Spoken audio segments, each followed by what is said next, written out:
Good morning, everyone. We are doing chapter number 9, Reproduction in Animals.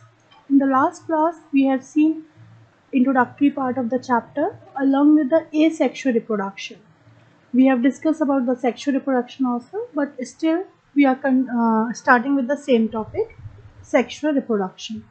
So sexual reproduction we have seen last class also. This is the process in which both male reproductive organs and female reproductive organs involved to give birth to the new individual. That is called sexual reproduction.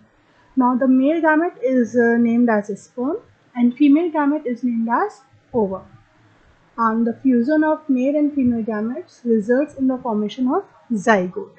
Zygote is the single cell structure which develops into the new individual that we have seen in the previous class.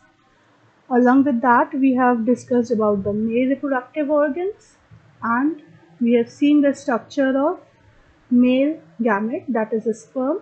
This is the head part, middle part and tail which helps in the movement of the sperm. We have also discussed about the female reproductive organs and the female gametes, that is ovum. Till here we have done last class.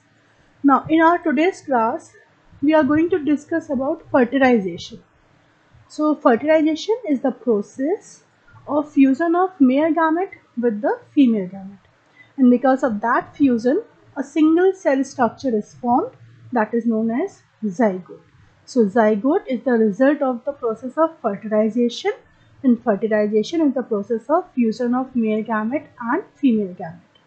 Now if we see the types of fertilization, so overall we are having two types of fertilization: internal fertilization and external fertilization. Internal fertilization that takes place inside the female body. That means the fusion of sperm and ovum that takes place inside the female body. External fertilization, that means fertilization that is fusion of male gamete with the female gamete that takes place outside the female body. That is known as external fertilization. Internal fertilization occurs in human beings, cattle, dog, mammals. All these animals show the internal fertilization. External fertilization especially occurs in aquatic animals like frog, fish, etc. So in case of external fertilization, the female lay eggs in water body, and after that the male organism releases their sperm near that egg only. So that fusion of egg and sperm take place outside the female body. So that is known as external fertilization. Now in case of external fertilization, the female has to lay a large number of eggs. Okay, why? Because that female is releasing the egg in the water body, so some other aquatic animals are also present over there. So these eggs can be eaten up by these aquatic organisms. Now sometime because of flow of water, these eggs maybe flow away from there. Sometimes they may be destroyed because of the other conditions, harsh situations over there. So chances of getting fertilization will be very less. So that's why they have to lay a large number of eggs, so that out of these large number, maybe few can be fertilized with the sperm. So that is the basic difference between internal fertilization and external fertilization. In case of internal fertilization, the chances of the egg to be get fertilized with the sperm is more as compared to the external. Okay, now especially we have to discuss about the sexual reproduction in human body. So in that case, what is fertilization, that already we have discussed. After the fertilization, what is the single cell structure formed, that is known as zygote. So when male releases a sperm and that sperm gets fused with the ovum inside the female body, so because of that fusion, egg will be formed, the fertilized egg, and that is known as zygote. Now this zygote is also a single cell structure which contains a single nucleus, that is the fusion of male and female nuclei. So it contains some genetic material from male and some genetic material from female, and that's why it is having the common characteristics of both mother and father, and that is the reason why the kids are resembled to their mother and father. Okay, because they are carrying some genetic material of male cell, male gamete, and some genetic material from female gamete. Now once the zygote is formed, it will start dividing itself. Here you can see the representation of formation of zygote is shown. This is the egg. It is having a single nuclei that is in the black color. This is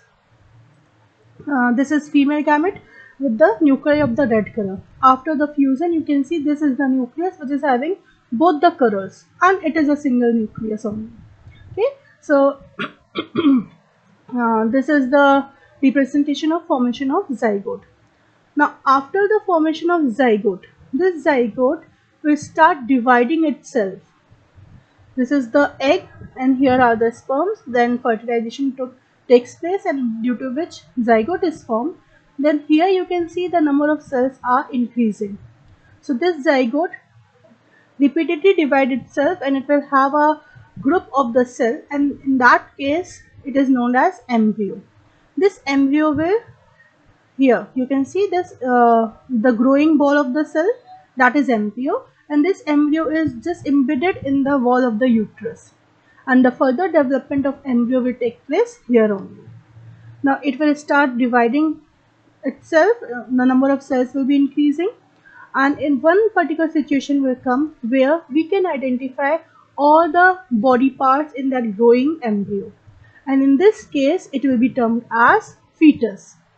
Okay, the stage of embryo where we can identify all the body parts. So this state where all the body parts can be easily identified, that stage of embryo is termed as fetus.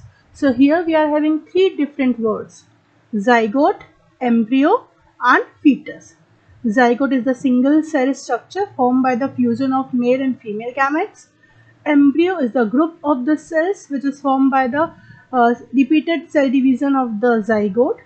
Fetus is the state of embryo where we can identify all the body parts of the growing embryo. So this is known as fetus. After that,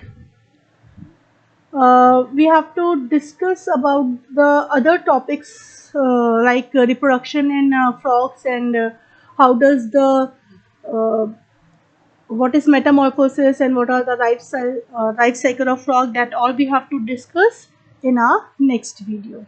Okay, along with this we will discuss about the test tube babies also. You ever heard about this word, test tube babies?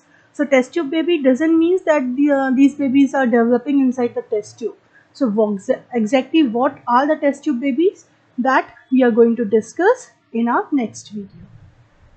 Thank you.